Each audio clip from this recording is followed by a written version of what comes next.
Salam salam les amis de Bakiland on Facebook, TikTok and YouTube. So today we have the honor to meet Honorable Amin Diouf. Honorable Amin Diouf, qui est député ici même à l'Assemblée nationale du Sénégal.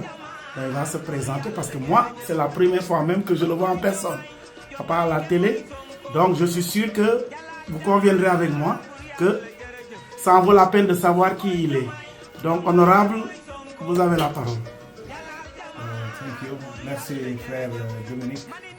Voilà, moi je suis le patriote député venant de la diaspora de l'Afrique du Nord, Amadou Lamine Diouf, et on m'appelle Amin Diouf. Donc voilà, je suis député de la 15e législature. Et je suis très honoré aussi et très content de m'adresser à vos followers. Vraiment, merci beaucoup. Voilà, parce que comme tout le monde aussi, j'étais très surpris, je ne savais pas. Et j'en profite pour vraiment d'abord vous féliciter et ensuite aussi vraiment montrer ma fierté, exprimer ma fierté envers notre leader, le président Ousmane Sonko, qui a fait vraiment les choix qu'il fallait. Parce que c'est la première fois, moi, personnellement, dans l'histoire de la politique, que je vois une telle liste. Voilà, je ne sais pas, qu'est-ce que ça vous fait d'avoir été choisi pour représenter le peuple? Voilà, effectivement, après avoir parcouru et cheminé avec le projet depuis sa naissance en 2014, et plus précisément au Maroc, et étant engagé par ce projet qui m'était vraiment sur qui je me sentais très bien après avoir suivi tous les directoires qui ont su présider le Sénégal à partir de Senghor.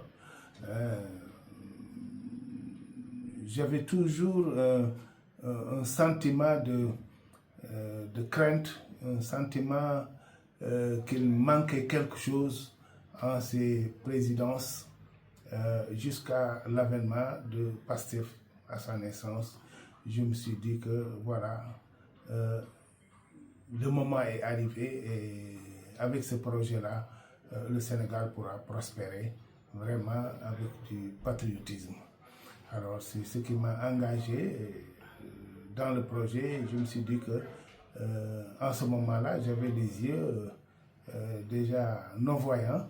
Alors à la place de la canne blanche, je l'ai remplacé par un bâton de pèlerin pour visiter mes sœurs et frères sénégalais, d'abord dans la communauté où j'étais au Maroc, à partir jusqu'à installer la coordination et après essayer de faire prospérer le projet, agrandir l'envergure dans les autres pays de la diaspora africaine, plus tard jusqu'en Afrique du Sud et plus tard aussi dans les autres contrées en Amérique latine, l'Amérique du Sud et l'Europe de l'Est et quelque part en Asie.